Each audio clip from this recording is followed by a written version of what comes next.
I've failed at a lot of things since then, and I've learned to be a man about it and accept the truth instead of trying to find an excuse. I think a lot of people in today's world, when adversity hits and if they look for an excuse or a finger to point at, I'll always point at myself no matter what the situation is. Ladies and gentlemen, it's time. Enjoy the show. Well, I was a fanatic. There's no doubt a fanatic. My goal was to get carried out of the wrestling room because of exhaustion, and it never happened. The thing it did for me every day about 6 o'clock is that when I got out, I looked back in and there was nobody else there. Bottom line was I didn't reach my goal. So guess what happened? I went back in the room again. But I got some quality time because of just some kind of a fanatic goal. Yes, ladies and gentlemen, we've done it. We're back. We're here. Another episode of Wrestling Changed My Life. Today's guest is Oklahoma State assistant coach Chris Perry. This episode is probably one of my favorites. Chris opens up and just kind of walks you through what it's like to go from middle school wrestler all the way through to multiple time national champion, the ups and downs, the struggles, the emotional side of things. Man, this is an awesome conversation. And of course, his uncle, John Smith, 6-time world Olympic champ, one of the best to ever do it. He plays a central theme in this story. So sit back and enjoy this one. All right, Chris Perry, welcome to the podcast, man. How are you? I'm doing good. On my way to junior duels, recruit. Are you, okay, I was going to say, are you coaching the team or you're recruiting out there? Nah, I'm just coming up to recruit. It's about an hour away. We got some of our incoming freshmen are competing up here. And then we got some recruits that we're looking at that are up here and some guys that we've committed already. So just going to come up here and watch some good wrestling. Yeah, my alma mater, Illinois, Team Illinois, man. I always pull for those guys. How are they doing out there? Is it just getting started? Yeah, today's the first day. Normally it's, the best teams kind of dominate today. Tomorrow's the good matchups, Illinois, Ohio, and Oklahoma, Minnesota's and Iowa, but that'll hit tomorrow. So, but yeah, I mean, hopefully Oklahoma can get it done. Absolutely. I know you're an Oklahoma guy through and through, and that would be saying it lightly because you come from, wrestling royalty, so to speak, going all the way back to your late grandfather. But just kind of talk about what it was like growing up in a family where your uncles are John and Pat Smith and your brother's Mark Perry. I mean, what the heck was that like? When I was young, I don't really think I noticed it as much. When I got to about 8th grade, I started seeing, the success in the films and things like that and how important they were to wrestling. John and Pat at the time. Mark was still in high school. So I kind of started, learning about all the high school wrestlers around his age level that were studs. And so I kind of started really digging deep into, rankings and things like that, or who I was going to maybe have to see one day. And, I got the chance to follow that. But I really honestly, till I was about 8th grade, it didn't really hit me that there was going to be some pressure behind this thing with me. And, that I was going to probably be the last one to have a shot at it. And then being so successful, my dad had the opportunity, I got the opportunity to watch Mark win nationals and be in the finals 3 times and be a 4-time All-American. And so honestly, when it came around, I was so much bigger. I was actually wrestling some of those guys that were in college at the same time as him. I was 160 pounds as a freshman. And so I was big, I could actually work out with Mark at the time when he'd come home. But now the pressure, I think being in that family, I realized when it was all said and done, how much, pressure is a privilege to us. And at first, I think I struggled with taking the pressure as a privilege, and I took it as like a fault. I let it get to me early in my career. Like I was supposed to do something, or I had to do something, or I was a failure. So I let it eat at me more than I let it motivate me. Probably my freshman year, definitely. Is this high school or college you're talking now? College. But in high school, I kind of came up, and I think it might actually help Mark leaving the state and me not having to follow in his footsteps right after, if he was to go on and, win a bunch of state titles here in Oklahoma and be the man here, I think him kind of moving to New Jersey made me kind of start my own legacy in the state of Oklahoma. But as a freshman, it was the whole goal is to be a four-timer and be undefeated. But at the same time, I knew I was 160 pounds and I'm not wrestling boys. I'm wrestling grown men. And I think that was a challenge on itself at itself. But having my dad as an Oklahoma State coach, as an assistant here too, he was my high school coach. So I trained at a high level. Well, from 8th grade on, I mean, a high level. I probably trained harder in high school than I did in college, as in my dad just trained me differently than I trained when I got to college with John. That, they kind of have two different, I wouldn't say two different philosophies, but at the time it was a little bit different. And so I really was prepared as a freshman to go into that bracket at the state tournament. And there was, I think 11 seniors and one freshman in the bracket. And so I had my hands full and I was undefeated, all the way. The whole goal is to be an undefeated 4-time state champ, which you hear that people say that a lot about anything. I want to be undefeated and this and that, but people don't realize when they say it, how hard it is, how hard it is to do.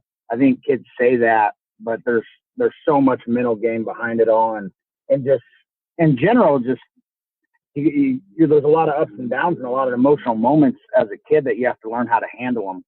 And as a freshman, I was undefeated all the way to the regionals, and I actually got upset in the regionals, in the finals, to a kid that is from Del City, Oklahoma, where John and my dad and all of them went to high school and elementary school, where my whole family grew up. So that one kind of, after losing that to that match to that kid, and then, having him the next week in the state tournament, I had to really kind of emotionally regroup, and, it wasn't easy for me to lose to a guy that I really thought I was, up there in the top in the country. And this kid wasn't even in the top 20 in the country, and he beat me. So I kind of gave me a reality check, and going in the state tournament as a freshman, I dominated to the finals pretty much. And then I hit him again. And then, I think I got really sick before the state finals. I got the flu, and I lost about 10 pounds, and I was about 10 pounds underweight. So now I'm going into this match against the guy that beat me, and now I'm sick, and I've never really had to experience this where I couldn't go out and just pin a guy when I was in junior high if I was sick. I knew I was going to have a war on my hands. So I think there was some fear in my heart there, just trying to figure out where I was mentally. I was really, really sick at the time. And so going into the match, I ended up winning the match and going on to beat the kid 5-2. But I think emotionally, I kind of just I learned a lot from that lesson. I saw a lot of when I got sick and my back was against the wall, I saw fear in myself as an athlete. I started second guessing myself and understanding that there's different ways to train. You got to train for everything. And, my whole philosophy from probably that match on, even though I won the match, was expect the unexpected, and just kind of something that's always stuck with me since that year was just, you never know what can happen out there. You can blow your knee out and have to end up finding a way to win it. And I would say, honestly, that moment, being sick and just finding a way to win, but even knowing deep down in my heart, a lot of people won't admit, well, I was scared. I had a lot of fear. I probably didn't believe I was going to win because I lost him when I was healthy. So I think that was a big, go ahead. Yeah, no, I'm getting so excited hearing this, because that's kind of what this whole podcast is about, is kind of looking at someone who's been like you, a 2-time national champ at the highest level, but even coming up with all the support you had. I mean, your uncle's a 6-time world champ, 2-time Olympic champ. Your brother by this point had already had a lot of success, and here you are as a freshman. It's time for you to make it happen. And really, your freshman year in high school is the first chance you get to make a name for yourself, and so you get beat the week before. So what's it like that week? And like the day before, or maybe, excuse me, the night before that match, like what are you telling yourself when the doubt starts to creep in to eradicate it from you?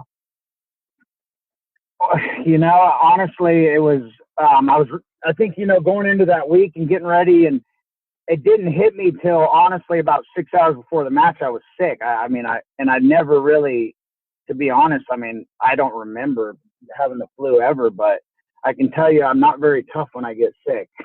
And I've learned that even at this age, I'm not. I think the biggest deal was, you know, when that doubt started creeping in, just understanding that, you know, I had to go back to it's just a wrestling match. But at the same time, it meant the world to me. So I think the doubt's there always. You know, there's always fears. But till I learned to, you know, to basically to open up about my fears and my weaknesses, you know, I never really became great.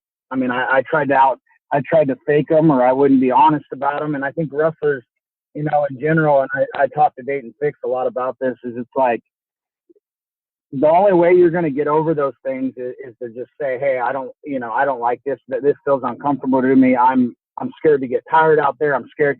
Until you start opening up about them, you'll always hide them, because the wrestler's ego is, we're going to out tough everything. I'm not going to show I'm weak. I don't want to show this. Well, everybody's weak in one area. Wrestlers are just too stubborn to admit it, so people can help you get over it.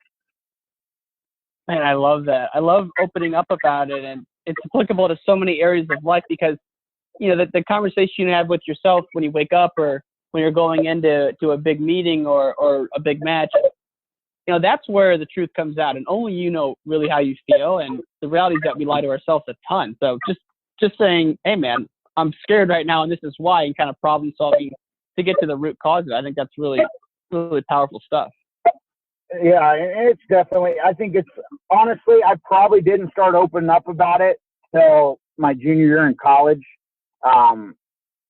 You know, I just had to be honest with myself. I was wrestling, you know, my freshman year in college, I went in after winning 4 state titles, and I actually went and made the junior world team in high school and beat, you know, national champ Quentin Wright when I was in high school. I went to the senior level open and got 3rd place in high school. It's like, I'm supposed to be this next phenom that people are saying, wow, this guy can compete for a national title right out the gate. And I'm telling myself that. And the real people, you know, that are in my life, and my coaches like John and them, are like, it doesn't, you know, I've beaten 5 or 6 national champs before I got to college that are at the senior open. And I get there, and I think after the senior open, well, if I can beat these guys, how are these guys in college going to beat me? I looked at people as they weren't on my level without having any idea how hard it was going to be. And, you know, I think emotionally, when it hit as a freshman, I shattered. You know, I crumbled when things weren't going how I pictured them. So that's what I wanted to dig into, because I was watching a documentary with you, and you were saying how, you know, going into your freshman year, you thought you were ready to win, but looking back now, you were nowhere close ready to win. I mean, so what was it? Was it, I mean, physically you were there, but it's probably more of a mental thing. Where were you falling short looking back now to that freshman year? Oh, I would say I hadn't faced enough adversity, you know, in matches, and I hadn't faced failure. You know, I mean, I literally lost 2 matches, or 1 match ever in high school. Really, probably the only close match I had was when I lost. Even when I had to get a late takedown or anything, and when it happened in college, I couldn't react. It was like I was so worried about the result that I wouldn't go let it go. You know, instead of worrying about my performance and the way that I competed, and the way that I approached the match and the way that I did things, I worried about the result, and that was it. So I had fear of making mistakes, and it held me back. You know, I mean, as a freshman, once I lost in the quarterfinals, I lost my head. I was wrestling Robert Hamlin in the quarters, and it's tied up 2-2, and I'm so emotionally gone at the moment. I think I'm losing 3-2, and being an emotional kid and a person that made nationals life or death to me at the time as a freshman. I go collar tie and I throw like a punch at him, and the ref calls unsportsmanlike. I look over at the score and I just gave him a point to take the lead, and I thought I was losing. It just shows as an athlete, I'm emotionally wasn't in the match. I didn't even know my score of my match. I couldn't even manage the score of my match because I had never been in those positions. Wow. So even at Fargo, you were dominating in high school where you didn't have any close matches, or you didn't really go to those at that time? Well, at Fargo, when I was a sophomore, or when I was young, I got beat. I lost, but I also lost to the kind of like the kings of wrestling at the time. They were 4 years older than me. Right. Kirk Smith, who ended up being a national finalist, beat me, and I drew him first round as an 8th grader. And then I drew the guy that was first and third, and the guy that actually was third, he actually came down a weight and won it the year before. He teched everybody, and I drew him back to back, and I lost clinch to both matches. So if I probably won those, I went on to win, and next thing I know, I'm in the car heading back, and both those guys had teched their way through the whole tournament, and they met in the semis, and it was overtime match or whatever it was at Fargo at the time. So I actually, there I learned a lot, just that I had a ways to go, but I was still an 8th grader. And those guys, that's why going into that freshman year, I thought, I'm going to kill these guys. I just lost the number 1 guy in the country, and I should have won. I lost the number 2 guy in the country, and I still should have won that match, and I'm 4 years younger. How are these kids in Oklahoma going to beat me? Right. And I think I kind of, instead of taking it as I got a ways to go, and that is, it doesn't matter the score. A loss is a loss. Anybody can keep a match close. I took it as, well, I'm right there. I'm going to be the best in the country by next year, instead of letting it, just kind of sink in that you didn't win and it doesn't matter what the score is. Right. Yeah. And I mean, for the non-wrestling people listening, the clinch was like this bizarre rule where there was a ball drop, and it was kind of funny, but bottom line, it's very questionable way to win. I mean, not questionable, but it's just maybe not as indicative as a win or loss in folk style, so to speak. But I want to go back to your freshman year in college. So you lose in the quarters, and let's say like a week after the tournament, you had to do some soul searching and had to have a lot of self-awareness, because ultimately you came back and won at your junior and senior years. But what were the conversations you were having with yourself after that, like that lonely week after the nationals, your freshman year? To be completely honest with you, after, my freshman year, after I got beat, I was lost. I mean, just in general, I didn't even know how to react. I avoided everything. I just didn't want to talk. I shut everybody out. And, I thought I deserved everything instead of, nobody deserves anything in this sport. That's why I believe it's the greatest sport ever. Everybody works hard. I believe, I thought I outworked everybody, so I deserved it. Or I felt sorry for myself because this is what I wanted since I was a kid, and I worked so hard. And it's like, instead of just saying, emotionally, I wasn't there. I broke out there in front of everybody. When the moment came, I shattered, and I wasn't a man about it. And, I tried to avoid it. I was in a dark place, honestly, for about a month and a half, until, I got those, I sat down, John set me down and was just like, this is the turning point in your career. You're either going to go skyrocket now, or you're going to go backwards, and things are going to, it could be, you might never place again. It was either you better accept this like a man and get back in there and try and figure out why you emotionally shattered, and that you better make a promise to yourself that you're going to do everything and anything to make sure that doesn't happen again, or you're going to go downhill from here. He goes, it's just part of it. You're going to take the pressure and you're going to run with it and make it a privilege, or you're going to let it eat you up and you're going to be an average wrestler.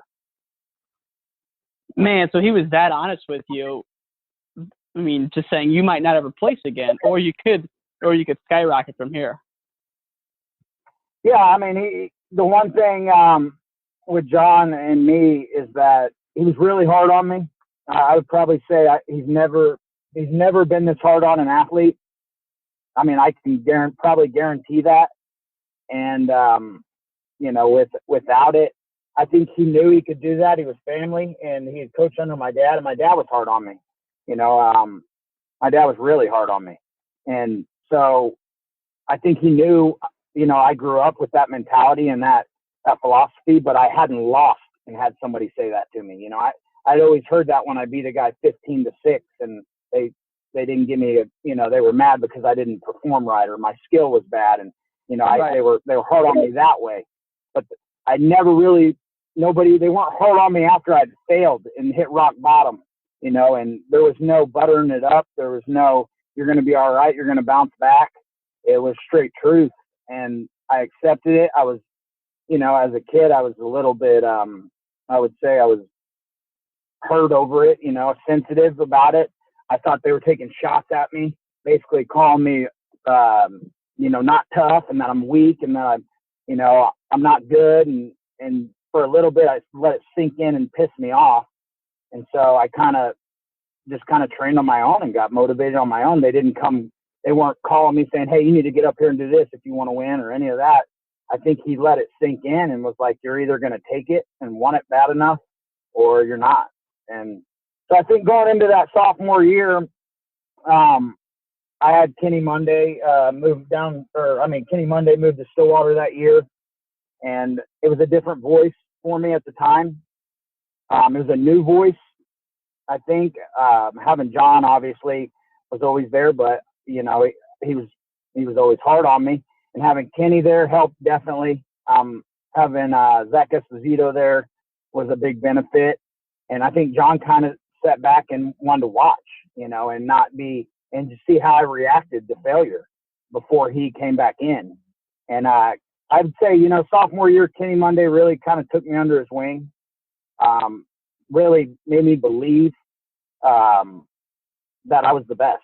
But he made sure to remind me how hard this was going to be, and that it was going to be, I'm going to have to do everything and anything. I'm going to have to outwork guys. I'm going to have to be more prepared than guys. I'm going to have to win hard matches. And that I'm the underdog. You know, he put that philosophy in my head early in that season that I'm hunting something now, and I'm not, you know, I always thought I was the guy that was supposed to win. And so I think he really helped me that year, him and Zach, and definitely Tyrone Lewis was part of my career, big motivators to me. And I really appreciate, I mean, from there, that sophomore year, I would say I was probably at my best early in that year. I was up at 184. And then about mid-season, I went to Reno, and I was undefeated at 84, and I beat Joe LeBlanc in like 5 overtimes. It was a lot of overtimes. And honestly, after that match, I came back, and John sat me down, and he said, we have an idea. And I'm number one in the country at 184. And I said, I walked into the office, and all the coaches are in there, and I'm thinking, oh no, what did I did I do something wrong? Or, you know, I think I'm in trouble. And I walk in the office, and they set me down, and they're like, we've all talked, and we think you should drop to 74. And I'm sitting there going, what in the hell is going on? You know, I'm like, I'm number one in the country. What are you talking about? You think I should drop to 74? Were you pissed, or? I was confused, you know, but they were prepared. You know, they had their reasons. We sat down. I was really confused because I was on a high, you know. It's like, how are you going to – I was on a high. I was thinking, I'm number one. I'm the guy right now. This doesn't even make sense, you know, in the middle of our season. And he goes, I'm just watching your matches, and it looks like you're surviving the win out there. You know, it looks like you're winning, but you don't look comfortable. You know, it looks like you're trying to wrestle hard, but you can't because they're too big for you or they're too long. And I'm just sitting there, and it was true. You know, when I really sat down and thought about it, I was number one, but I had won about 10 matches by a point.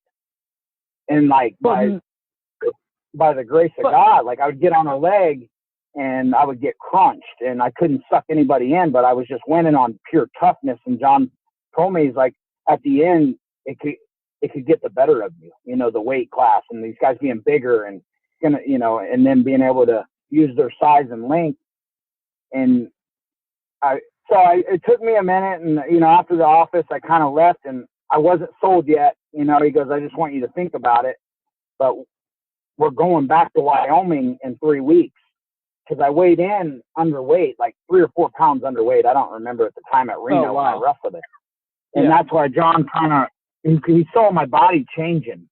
I was, as a freshman, I was kind of fat and puffy, and I played football. So everything was about being size when I was, in high school. I weighed 205 pounds, but I looked like a butterball. And, right.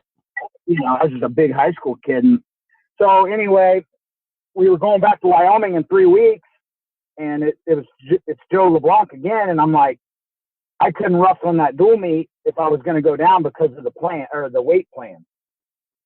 Right. And I was kind of mad because I didn't want to make it look like I was dodging him or something, or we were trying to hold on to a seed, because John's never that way. I mean, if I beat the number one guy, John's never going to protect a seed. So I went to Wyoming and I didn't weigh in, and I'd made up my mind that I was going down. And I think everybody was confused at the time, my brother, my dad, but that's not our call. And when John Smith tells me to do something, I'm going to do it, whether it's cut down to 157. I was going to do it because it's him, and I was it a hard believe in him. Not really. I think it was the first time because my first match down to 74 was against Iowa at Iowa, the biggest rivalry, and at Carver, baby. So, yeah, and so I'd never been to Carver. It's going to be my first time down to 174. You watch all this history at Carver where the crowd gets the kids, and I'm, but at the same time, I'm thinking when I get down, I felt good when I got down there, and I'm thinking to myself, if I'm the number one guy at 184, I'm going to grab these 74 pounders and sling them around. Again, thinking immaturely, like I'm better than them. Like I'm that much better. So I get to Carver, and I'm wrestling Ethan Lofthouse there, and we go into double overtime, and I start to feel that one, and I start to feel that 1 hour weigh in.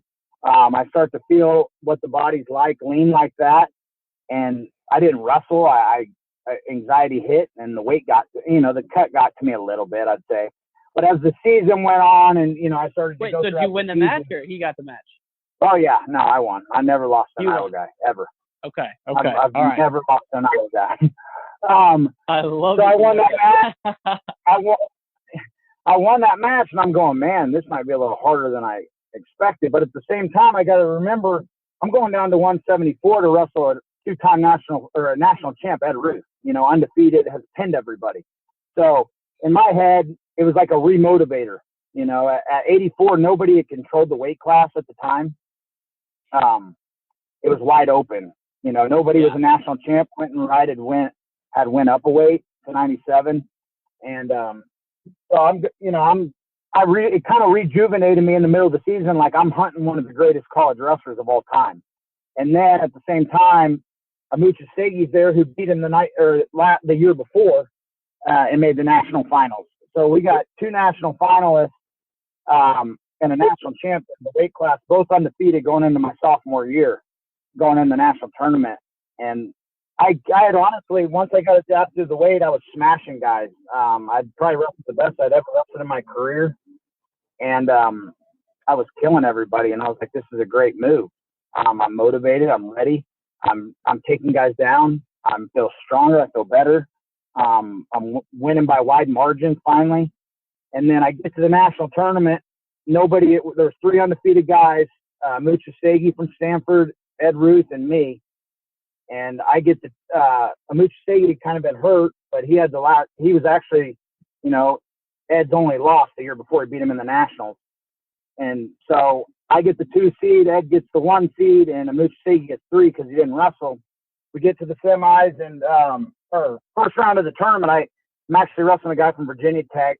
You normally handle those guys pretty easy. Guy comes out, shoots a low single, my knee pops.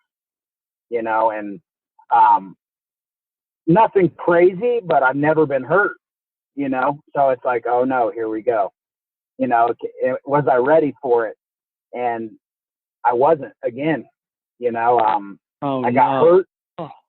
I got hurt, and mentally the first thing I started thinking, how am I going to beat these guys hurt? You know, so I was prepared, you know, everything was going too good to be true. And I'd been through adversity before, but never been hurt and competed. And it wasn't anything crazy hurt. I ended up getting to the quarters and winning in overtime against my brother coached against me, against I wrestled Blanton. And my head started spinning, you know, what's going on? I'm not healthy. I started trying to find an excuse instead of, you know, just taking it for what it was. So anyway, I ended up wrestling the Mooch Stegi in the semis and never pulled the trigger really, never was ready, played hesitant, played to win. And, you know, I had him in some situations and he beat me. And Ed went on to win that weight. And then the next year, like I said, you talked, but I want to go back to that match because you talk about you had a cradle locked up and your grip slipped, and you thought he was going over, and in 20 seconds your grip slipped, and that was your year, and you used that the rest of your college career, as far as I know. Is that right? Yeah, that's right. And I think the big deal was, to be completely honest with you, he had been injured too. I don't think he was as confident as he normally was. So when I got the cradle, I felt like he wanted a way out. I mean, I really felt, I don't even cradle guys, like I said, and I went to kick over and he basically, it felt like he was going to roll over. And I was just trying to get it tighter so I could try and pin it. And it was tied up like 5-5. And when I went to regrip, you know, it slipped. And like I said, I'll never forget that 30 seconds. Like, why wouldn't you just go for it, man? I mean, don't regrip. Don't overthink things like you're going to pin him. Go take it. And I think I let it was about winning the match. Like, oh, I got to get into his back now. Or I don't really know what went through my head at the time. I just remember, what if you could have had a stronger grip for 30 more seconds? What if you did a couple more extra curls, you know, one night? Would your grip have been there? You know, it just, those little creepy thoughts came into my head, ended up losing the match. And, you know, Ed ended up going on and beating him up in the finals, actually. But I felt I've been there in a moment where I've tried to basically say, I'm done. You know, you can have it. And I felt it, you know, and that was the first time. And I didn't take it. You know, I took it for granted. So anyway, that junior year, I came back. Those guys were gone. I was probably the front runner, and I was doing great early in the year. Went to Missouri, and for the first time in my life, I was at a dual meet in Missouri. Never thought anybody could beat me. Smashed everybody all year. I'm wrestling the number 12 guy I've already wrestled. I've already pinned him once in about 45 seconds. And we go out in Missouri. I'm in the last match of the night. I got caught up in the dual meet. It's supposed to be a big dual meet. I'm really not focused on myself. And I go out, guy takes me down on the whistle, and my head goes south. I'm gone. Within 1 minute of the match, I don't even remember. It's like I blacked out. And I get majored. 9-1 by the number 9-1 by the number 12 guy in the country. Oh my God. I went in the back, and I was an emotional wreck. John came back there and just laid into me. No softness. No, we got to regroup. What did he say?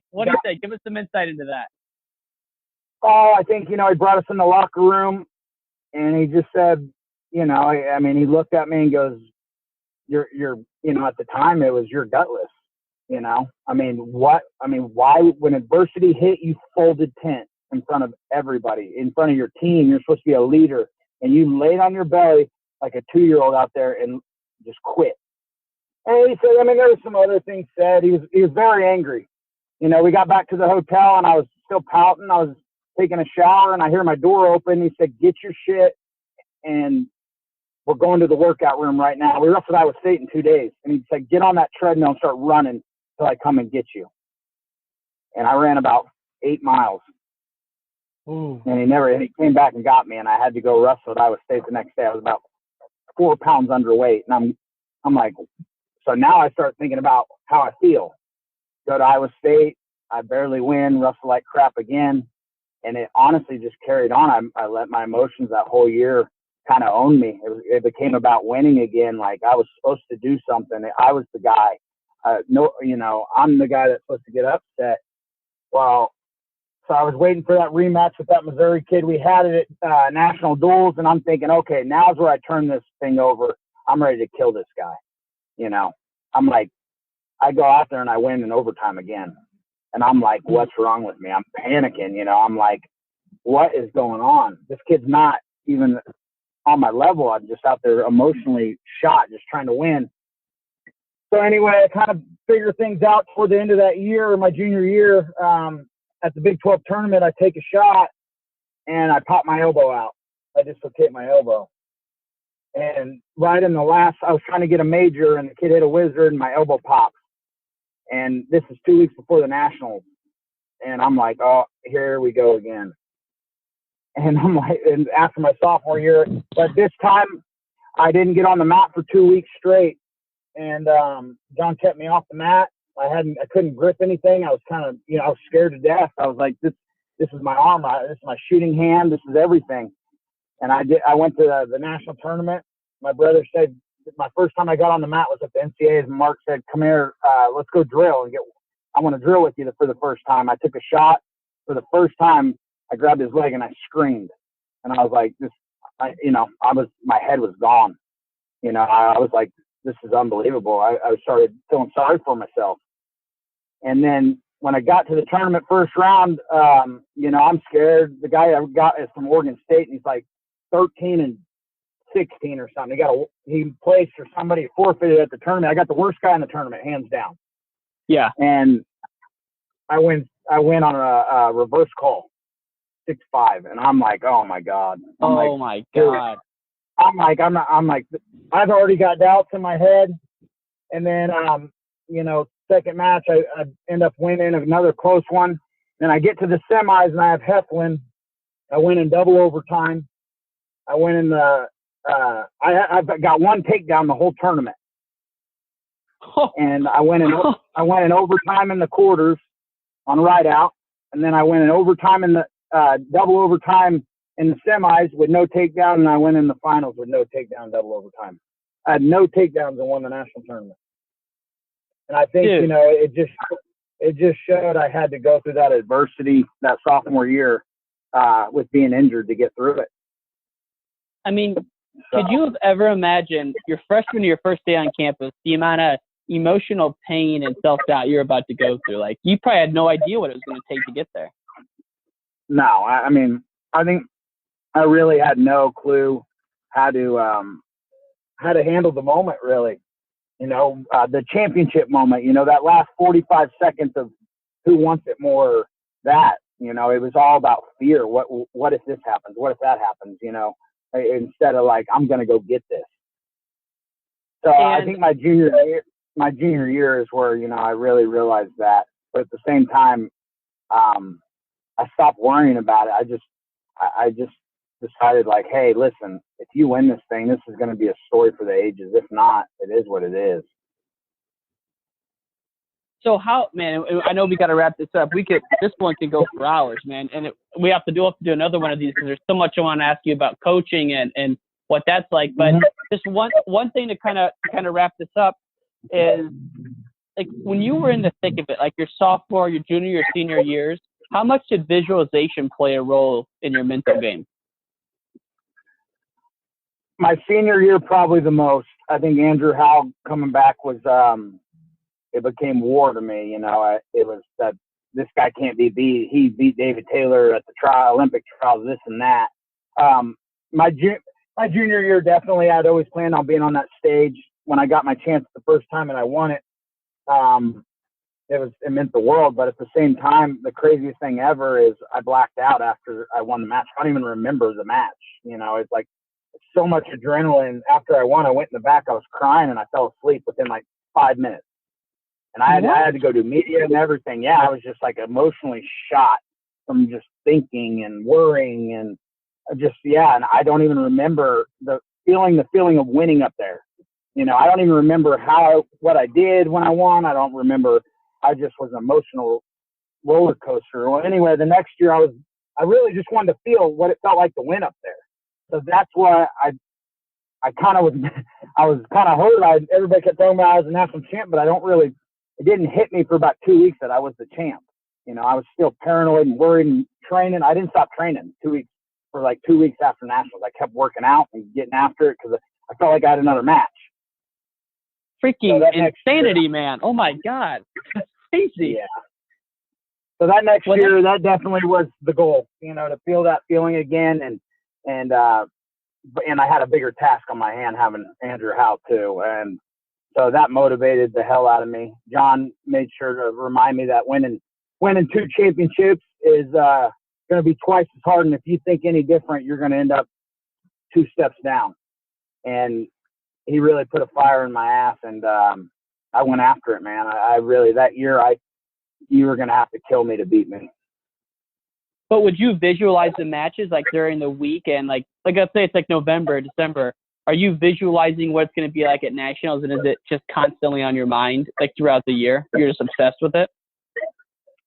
I would probably say my senior year more because I was so tunnel vision that I was going to beat this guy, and I knew how good he was, and he kind of put it on me in the first match. Like, it made it look like this is his weight and nobody else can contend for it. And I got so serious when I got to the tournament, I didn't visualize anything besides him. You know, and which is not a good thing to do. But I was coming. It didn't matter. I was numb to the feeling of thinking. I didn't think about anything besides taking him out. And, you're really not supposed to do that. You take one match at a time. You always hear coaches say that. But there was no thinking. It wouldn't have mattered what happened to me. I was so prepared mentally and emotionally for him. You could have threw 2 guys out there at me. I was coming for everything. You know, I was tired of hearing people say I couldn't do it. I couldn't beat it. So what happened? I mean, obviously you won, but how'd it go?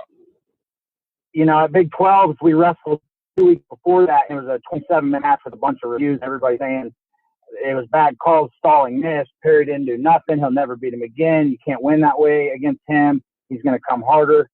And I literally stepped to the line when one of the reviews were going on, and Mike Haggerty was reffing. And I said, I don't care what this result is. I'm coming for you next week. You said that to him during the match? We were sitting right there. I told the ref that. I said, we're going to redo this next week. I promise you. It doesn't matter. Who cares what this call is? Let's go. Wow. And I won, didn't celebrate, didn't do anything. I knew I had to beat him when it mattered. And that's when I knew I was ready. You know, I didn't even take it as I beat this guy finally, or after all the talk, I did it. I was tired of it. I was like, you better win when it matters. And I'm coming. So, and he brought the heat too, right? I mean, he was a hell of a competitor. Yeah, best, honest to God, probably the best guy I've ever wrestled as a competitor. When you get out there with this guy, it's a war zone. I mean, he kills your head. He beats the hell out of you. He punches you. He's physical. He comes 100 miles an hour. He's the matchup you don't want. Skill-wise, I don't mind wrestling those type of guys that aren't physical like that. He was trying to kill me. And I was ready for it. I was ready to fight more than I was ready to wrestle. And that's what I had to get ready for.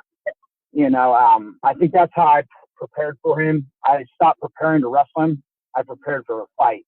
And from the get-go, I was ready to fight him. I was ready to hurt him if I had to hurt him. And it sounds bad. It became like an MMA fight to me. Like one of us are walking out of here alive, and it's going to be me. And I had to prepare for him that way. If I didn't, I would never beat him.